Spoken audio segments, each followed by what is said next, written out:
Hello friends, welcome to quick revision point. My name is Raksha Shrivastava. Friends, आज हम social studies के important question को discuss करेंगे जो कि फ्रेंड एग्जाम के लिए इंपॉर्टेंट है। तो स्टार्ट करते हैं। फर्स्ट क्वेश्चन क्या है? कौन से बौद्ध साहित्य में बौद्ध संघ के लिए बनाए गए नियमों का वर्णन मिलता है? ए है सुत्त पिटक, बी है विनय पिटक, सी है अभिधम पिटक एंड डी है बुद्ध चरिता। तो कौन से बुद्ध साहित्य में बौद्ध संघ के लिए बनाए गए नियमों का वर्णन मिलता है? तो वो विनय पिटक में मिलता है। ओके,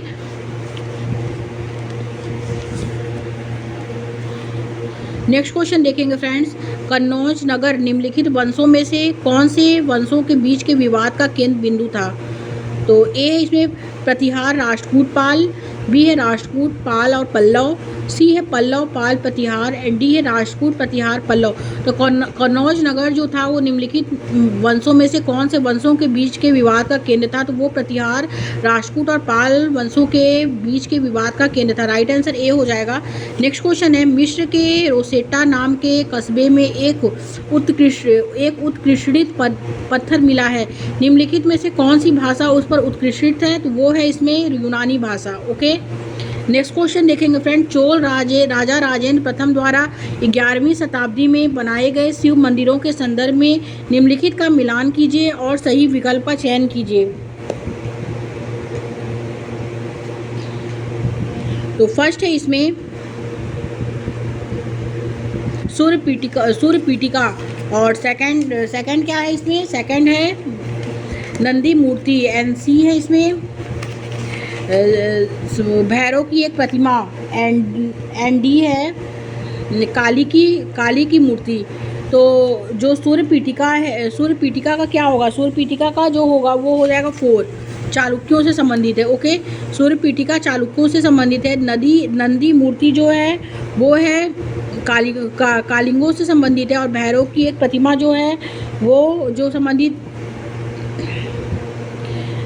सूर्य पीटिका फ्रेंड चालुक्यों से संबंधित है। नंदी मूर्ति जो है पूर्वी चालुक्यों से संबंधित है और भैरव की एक प्रतिमा कालिंगों से संबंधित है और काली की मूर्ति जो है पालों से संबंधित है। ओके, तो राइट आंसर जो होगा फ्रेंड वो डी हो जाएगा। ए का 4, बी का 3rd, सी का 2nd एंड डी का 1st। ओके, तो करेक्ट आंसर जो होगा फ्रेंड डी हो जाएगा। नेक्स्ट क्वेश्चन देखेंगे।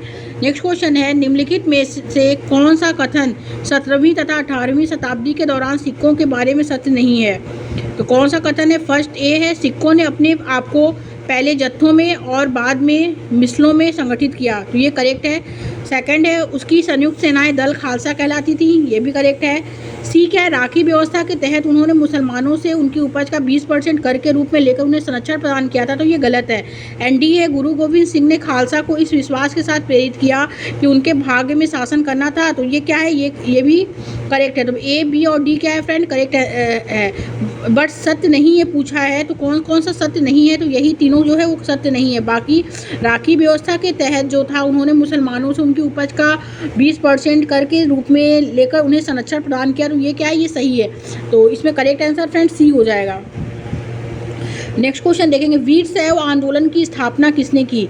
वीर शैव आंदोलन की स्थापना जो की थी वो शंकर देव ने की थी। ओके, करेक्ट आंसर जो होगा फ्रेंड वो बी हो जाएगा इसमें।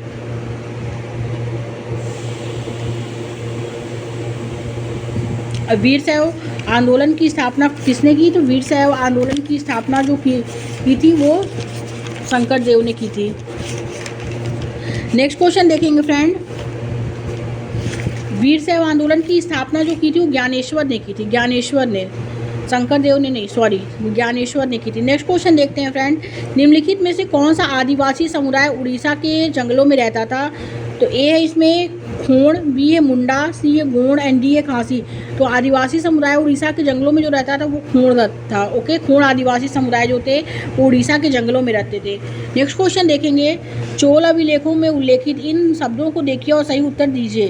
तो ए है इसमें वेल्लन बगाई, बी है पलीचंदनम और बी है देवदान एंड सी है पलीचंदनम एंड डी है साला भोग। तो इसमें जो है कि ए है सभी 4 भूमि की श्रेणी है, बी क्या है? चारों माप की इकाई है, एंड सी ये सभी 4 प्रकार के कर हैं। एंड डी ये 4 मंदिरों के निर्माण महत्वपूर्ण अंग है। तो चोल अभिलेखों में उल्लेखित इन शब्दों को देखिए और सही उत्तर दीजिए।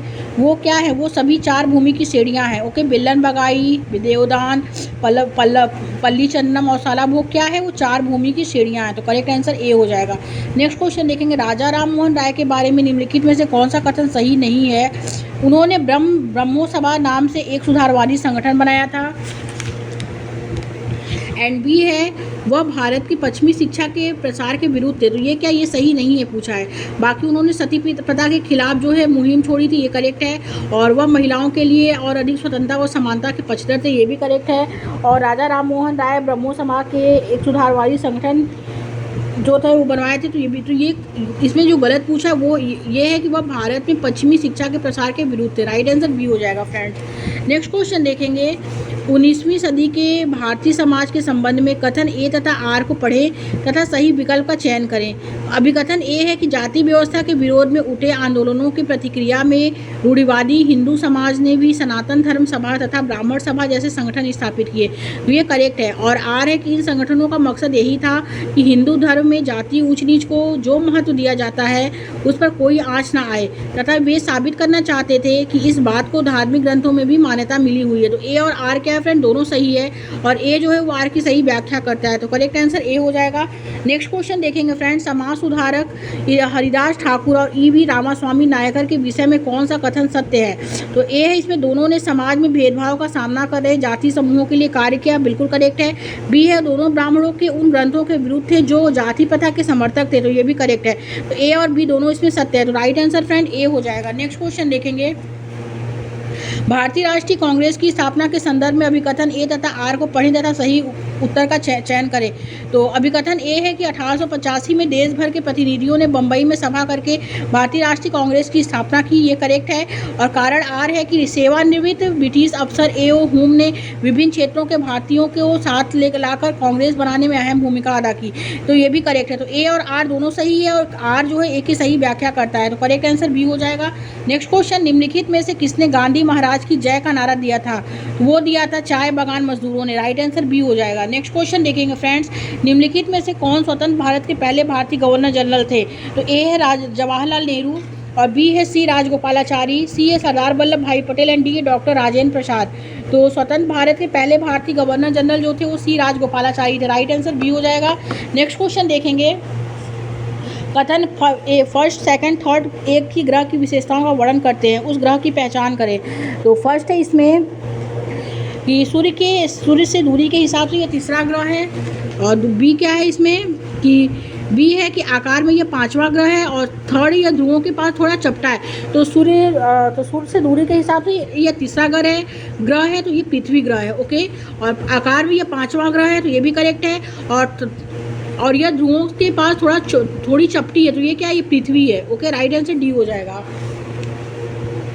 नेक्स्ट क्वेश्चन देखेंगे फ्रेंड, भारत की केंद्र सरकार के कार्यालयों के खुलने का समय 9 पूर्वाह्न भारतीय मानक समय और गांधीनगर के समीप 72 डिग्री पूर्वी देशांतर पर और पटना के समीप 85 डिग्री पूर्वी देशांतर पर स्थित केंद्र सरकार के कार्यालयों के खुलने का स्थानीय समय जो होगा वो 8:30 पूर्वाह्न और 9:10 पूर्वाह्न क्रमशः होगा। ओके, राइट आंसर सी हो जाएगा इसमें। नेक्स्ट क्वेश्चन देखते हैं। नेक्स्ट क्वेश्चन क्या है कि नीचे दिए गए कथनों पर विचार कीजिए तथा सही विकल्प का चयन कीजिए। फर्स्ट क्वेश्चन है इसमें कि विश्व का सबसे बड़ा गर्म रेगिस्तान एशिया में स्थित है। ये क्या है? ये गलत है। और सेकंड क्या है? विषुवत वृत्त एशिया से होकर गुजरता है। तो ये गलत है, विषुवत वृत्त एशिया से होकर नहीं गुजरता है। और थर्ड क्या? एशिया तीसरा सबसे बड़ा महाद्वीप है। तो ये भी गलत है। और फोर्थ, एशिया पूर्वी गोलार्ध में पड़ता है। तो ये करेक्ट है कि एशिया जो है पूर्वी गोलार्ध में पड़ता है। तो केवल चौथा कथन सही है। राइट आंसर सी हो जाएगा। नेक्स्ट क्वेश्चन देखेंगे, निम्नलिखित कथनों पर विचार करने के बाद सही विकल्प का चयन कीजिए। फर्स्ट है, वायु की पतली परत पृथ्वी का अटूट भाग है। बिल्कुल करेक्ट है। सेकंड है, यह हमें ऐसी वायु प्रदान करती है जिससे हम लोग सांस लेते हैं। ये भी करेक्ट है। थर्ड, यह हम लोगों को सूर्य की कुछ हानिकारक किरणों से बचाती है। ये भी करेक्ट है। तो पहला, दूसरा, तीसरा राइट है। तो राइट आंसर डी हो जाएगा। नेक्स्ट क्वेश्चन देखेंगे फ्रेंड, जब भ्रंशोत पर्वतों का निर्माण होता है तब तब क्या होता है, वो बहुत बड़ा भाग एक ही समय में टूटता और विस्थापित होता है। राइट आंसर सी हो जाएगा। नेक्स्ट क्वेश्चन देखेंगे, यदि आप गोपा घास के मैदान व हिमनद देखना चाहते हैं तो आपको निम्नलिखित में से किस राज्य केंद्र शासित प्रदेश की यात्रा करनी चाहिए? तो ए है हिमाचल प्रदेश, बी है जम्मू और कश्मीर, सी है लद्दाख एंड डी है असम। तो लद्दाख की यात्रा करनी चाहिए। राइट आंसर सी हो जाएगा। नेक्स्ट क्वेश्चन, कथन ए और बी को पढ़कर सही विकल्प का चुनाव कीजिए। कथन ए है नाइट्रोजन वायुमंडल में सर्वाधिक पाई जाने वाली गैस है, तो ये क्या, ये गलत है। और कथन बी है इसका बढ़ा हुआ आयतन पृथ्वी पर मौसम तथा जलवायु को प्रभावित करता है, ये क्या, ये सही है। तो ए गलत है और बी क्या है, सही है। तो राइट आंसर जो होगा फ्रेंड वो डी हो जाएगा। नेक्स्ट क्वेश्चन देखेंगे, लू निम्न में से किस प्रकार की पवन का उदाहरण है? ए है स्थानीय पवने, बी है मौसमी पवने, सी है स्थानीय पवने एंड डी है ध्रुवीय पवने।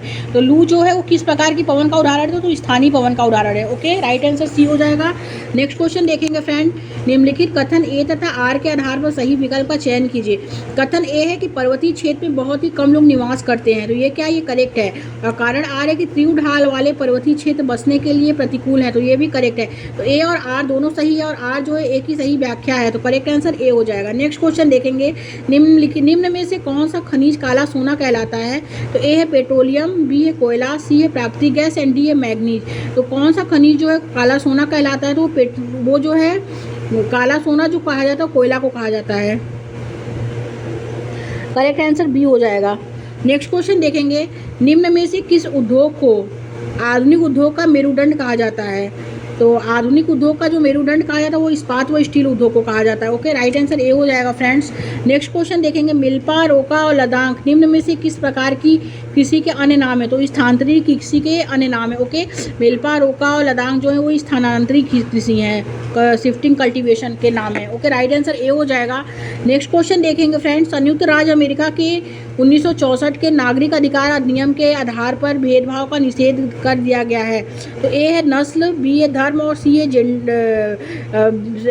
जेंडर गलत एंड डी राष्ट्रीय मूल।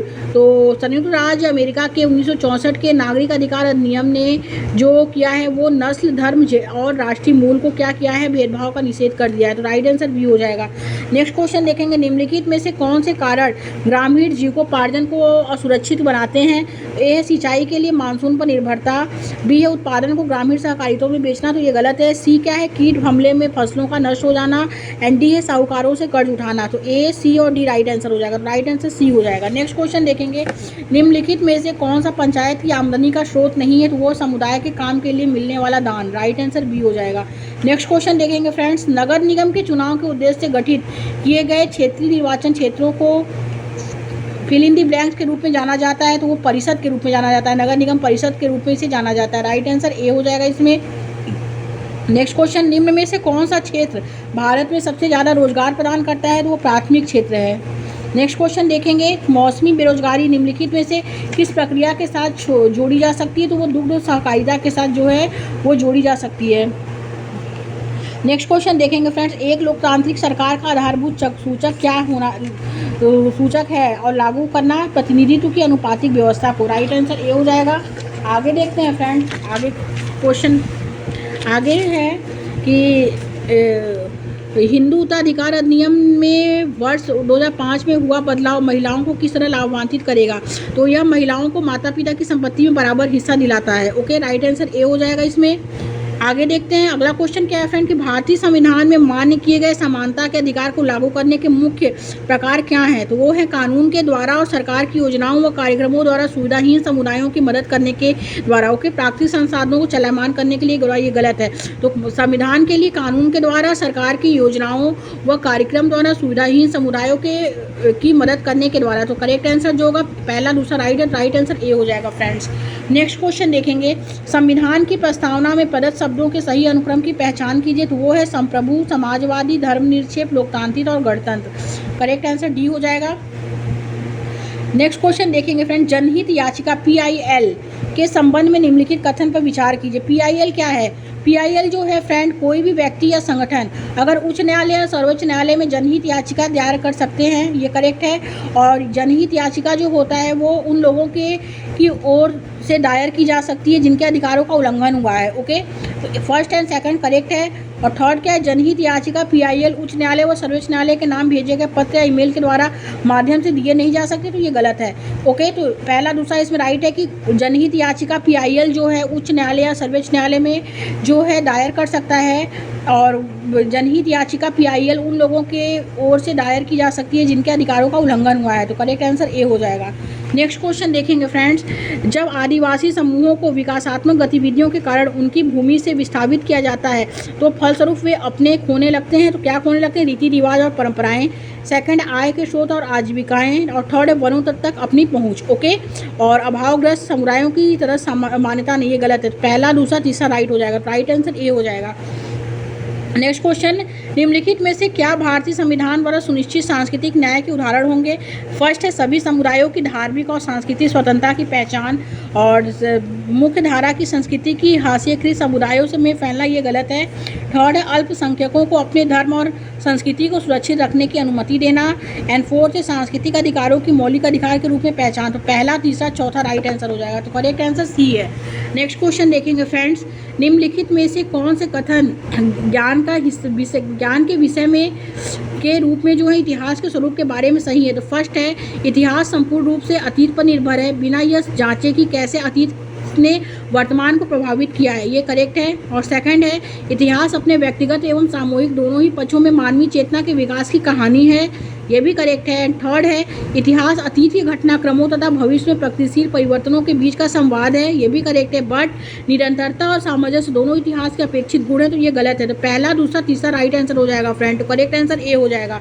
नेक्स्ट क्वेश्चन देखेंगे, इतिहास की तिथियों एवं वर्षों को सूचित करने के लिए प्रयोग में आने वाली वर्तमान प्रथाओं के बारे में निम्न कथनों में से कौन सा कथन सही है। BC जो होता है वो बिफोर क्रिस्ट होता है, ओके, और BCE जो होता है वो बिफोर कॉमन एरा। तो जो क्या दिया है इसमें कि वर्तमान प्रथाओं के बारे में पूछा है कि इतिहास की तिथियों एवं वर्षों को सूचित करने के लिए प्रयोग में आने वाले वर्तमान प्रथाओं के बारे में, तो वो है before Christ and before common era, okay, के स्थान पर। तो राइट आंसर जो होगा वो डी होगा फ्रेंड इसमें। नेक्स्ट क्वेश्चन देखेंगे, निम्नलिखित में से कौन सी विधियां या साधन कक्षा में विद्यार्थियों को जेंडर लैंगिक की संकल्पना को समझाने के लिए उपयुक्त हैं। तो फर्स्ट है इसमें जीवन के अनुभव, सेकंड है व्यक्ति अध्ययन, थर्ड है जनसभा का आयोजन, तो ये गलत है। एंड फोर्थ है कहानियाँ। तो जीवन के अनुभव, व्यक्ति अध्ययन, केस स्टडी एंड कहानियाँ, तो पहला दूसरा चौथा राइट आंसर हो जाएगा, करेक्ट आंसर डी हो जाएगा। नेक्स्ट क्वेश्चन देखेंगे, निम्नलिखित में से किस विषय के लिए छत्तीसगढ़ के सरकारी विद्यालय में शिक्षक रायपुर के भ्रमण की योजना बना सकता है। तो करेक्ट आंसर फर्स्ट हो जाएगा जनजातीय संस्कृति। नेक्स्ट क्वेश्चन देखेंगे, एक सामाजिक विज्ञान की शिक्षिका बंदरगाहों एवं ऐतिहासिक समुद्री मार्गों की अवस्थिति पर पढ़ाना चाहती है, उनको प्रकार के मानचित्र का प्रयोग करना चाहिए, तो वो विश्व का भौतिक मानचित्र का प्रयोग करना चाहिए, करेक्ट आंसर बी हो जाएगा। नेक्स्ट क्वेश्चन देखेंगे फ्रेंड, क्षेत्रीय वंश के विषय पर पाठ्य योजना बनाते समय एक सामाजिक विज्ञान के शिक्षक का पहला कदम जो होता है वो होता है परिचायक प्रश्न बनाना, राइट आंसर सी हो जाएगा। नेक्स्ट क्वेश्चन, आदिवासी समुदायों के बारे में पढ़ाने के लिए सबसे अर्थपूर्ण शिक्षा शास्त्रीय विधि क्या हो सकती है। वो हो सकती है कि अपनी जीवंत वास्तविकताओं के बारे में बात बोलने के लिए आदिवासी समुदाय से विभिन्न समुदाय से किसी को आमंत्रित करना, करेक्ट आंसर जो होगा सी हो जाएगा फ्रेंड्स। नेक्स्ट क्वेश्चन देखेंगे, संतुलित रिपोर्टिंग मूल विषय की चर्चा करते समय एक शिक्षक के रूप में आपको क्या करना चाहिए।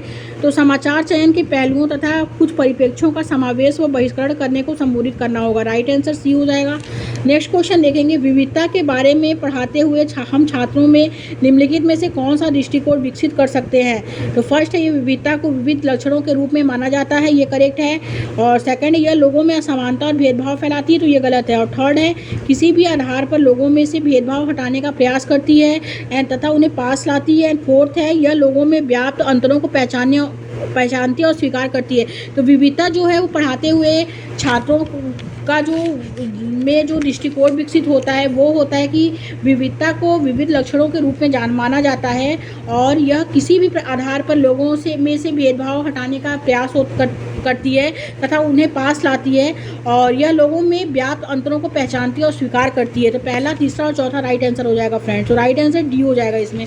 नेक्स्ट क्वेश्चन देखते हैं, कक्षा में परिचर्चा के लिए सामाजिक विज्ञान के पाठ्य पुस्तक एक अच्छे अध्यापन अधिगम के स्रोत के रूप में कार्य कर सकती हैं अगर शिक्षिका तो ए है अपने विद्यार्थी को पाठ पुस्तक से में उच्च स्वर पढ़ने के लिए कहती है। तो पाठ पुस्तक जो है फ्रेंड वो निगेटिव वर्ड है, तो ये गलत है।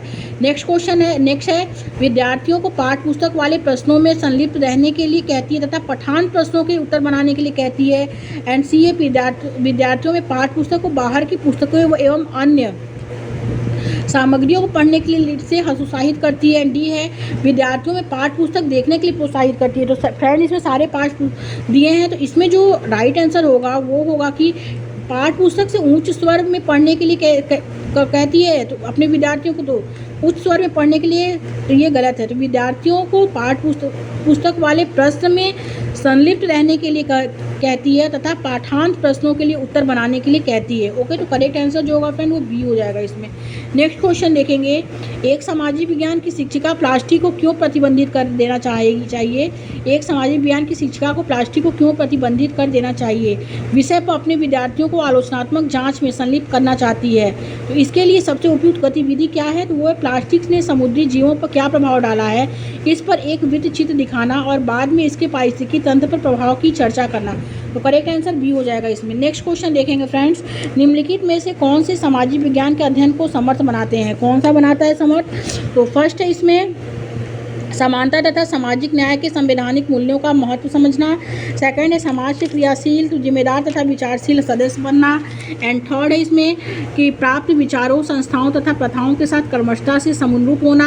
एंड फोर्थ है यह समझना कि समाज की कैसे संरचना होती है तथा कैसे उसे व्यवस्थित एवं शासित किया जाता है। तो पहला, दूसरा, चौथा इसमें राइट हो जाएगा। तो राइट आंसर जो होगा बी हो जाएगा। नेक्स्ट क्वेश्चन देखेंगे, निम्नलिखित कथन फर्स्ट और सेकंड को पढ़िए तथा उपयुक्त विकल्प का चयन कीजिए। फर्स्ट है सामाजिक विज्ञान में विरले ही एक सही उत्तर होता है, तो ये क्या है? ये करेक्ट है। और सामाजिक विज्ञान की शिक्षा शास्त्रीय उपागम को परिभाषाओं के प्रयोग से बचना चाहिए, तो ये भी करेक्ट है। तो फर्स्ट एंड सेकंड फ्रेंड दोनों सही है, तो राइट आंसर इसमें ए हो जाएगा। नेक्स्ट क्वेश्चन देखेंगे फ्रेंड्स, प्राथमिक शोध पर आधारित अंग्रेजों के वास्तुशिल्प पर शिक्षक एक परियोजना देता है और निम्नलिखित में से कौन सा प्राथमिक स्रोत है? तो वह Rashtrapati Bhavan. Right answer C हो जाएगा। नेक्स्ट क्वेश्चन देखेंगे, वे विभिन्न तरीके कौन से हैं जिनमें किसी परियोजना से अधिगमन अनुभवों का अधिकरण किया जाता है? तो वो है अभिलेख। अभिलेख जो है फ्रेंड वो किसी परियोजना में अधिगम अनुभवों का अधिकरण जो किया जा सकता है वो अभिलेख से किया जाता है। तो करेक्ट आंसर केवल ए होगा। ओके, तो करेक्ट राइट आंसर ए हो जाएगा। नेक्स्ट क्वेश्चन देखेंगे, नेक्स्ट क्वेश्चन क्या है? निम्नलिखित में से कौन से प्रश्न संज्ञानात्मक प्रक्रिया के मूल्यांकन पहलू का आकलन करता है? तो फर्स्ट है विभिन्न देशों के बीच न्यायसंगत व्यापार को प्रोत्साहित करने के लिए क्या किया जा सकता है? ये करेक्ट है। सेकंड है हरित क्रांति ने भारत को अनाज के मामले में आत्मनिर्भर बना दिया है। और थर्ड है मुगल साम्राज्य के पतन के लिए क्या आप औरंगजेब को उत्तरदायी ठहराएंगे? पहला, दूसरा, तीसरा राइट हो जाएगा। तो राइट आंसर ए हो जाएगा फ्रेंड्स। नेक्स्ट क्वेश्चन देखेंगे कि निम्नलिखित में से किस पर बच्चों को मुक्त और अनिवार्य शिक्षा का अधिकार अधिनियम 2009 के अनुसार मूल्यांकन क्रियाविधियों के विकास के समय विचार किया जाना चाहिए? तो वो है निरंतर और व्यापक मूल्यांकन पर आधारित ज्ञान की समझ बोध को विकसित करने में विद्यार्थियों की सहायता करना। एंड सेकंड है निरंतर एवं व्यापक मूल्यांकन के माध्यम से अर्जित ज्ञान का अनुप्रयोग करने में विद्यार्थियों को सबल बनाना। पहला, दूसरा राइट है, तो राइट आंसर बी हो जाएगा। नेक्स्ट क्वेश्चन देखेंगे, निम्नलिखित प्रश्नों में से कौन से सामाजिक विज्ञान में विद्यार्थियों की विशेषात्मक योग्यताओं को आंकने के अवसर उपलब्ध कराते हैं? तो कौन सा है इसमें जो होगा फ्रेंड वो पहला होगा। पहला क्या है कि कौन सा क्षेत्र विषय के उदाहरण के रूप में जाना जाता है और क्यों? ये क्या है? ये सामाजिक विज्ञान में विद्यार्थियों की विशेषात्मक योग्यताओं को आंकने के अवसर उपलब्ध कराते हैं। तो पहला सही है। और सेकंड जो है इसमें वो है फ्रेंड कि कौन सा राज्य फूलों की घाटी के रूप में जाना जाता है? तो ये गलत है। थर्ड है भारत में कौन सा राज्य मसालों के उत्पादन में प्रथम आता है और मसालों के उत्पादन के लिए अनुकूल भौगोलिक परिस्थिति क्या है? तो पहला और तीसरा राइट हो जाएगा। तो राइट आंसर सी हो जाएगा। नेक्स्ट क्वेश्चन देखेंगे, निम्नलिखित में से कौन से प्रश्न संज्ञानात्मक प्रक्रिया के केवल स्मरण पहलू का आकलन करते हैं? तो फर्स्ट है बच्चों के अधिकारों की सुरक्षा हेतु भारत सरकार द्वारा कौन से 2 एक्ट पारित किए गए हैं? और सेकंड है आकाशगंगा क्या है? हमारी आकाशगंगा के निकटतम कौन सी आकाशगंगा है? पहला और दूसरा राइट हो जाएगा। तो राइट आंसर ए हो जाएगा इसमें। नेक्स्ट क्वेश्चन देखेंगे, लास्ट क्वेश्चन है फ्रेंड, निम्नलिखित में से कौन से प्रश्न बहुल परिप्रेक्ष्यों को उपयोग करने या विकास करने के अवसर प्रदान करते हैं? तो वो है फ्रेंड इसमें बहुदल तंत्र के क्या गुण एवं दोष हैं? ओके, ये क्या है? ये जो है वो ये प्रश्न जो है बहुल परिप्रेक्ष्यों को उपयोग या विकास करने के अवसर प्रदान करते हैं। तो करेक्ट आंसर 4 हो जाएगा। तो केवल डी इसमें सही है। Thank you friend.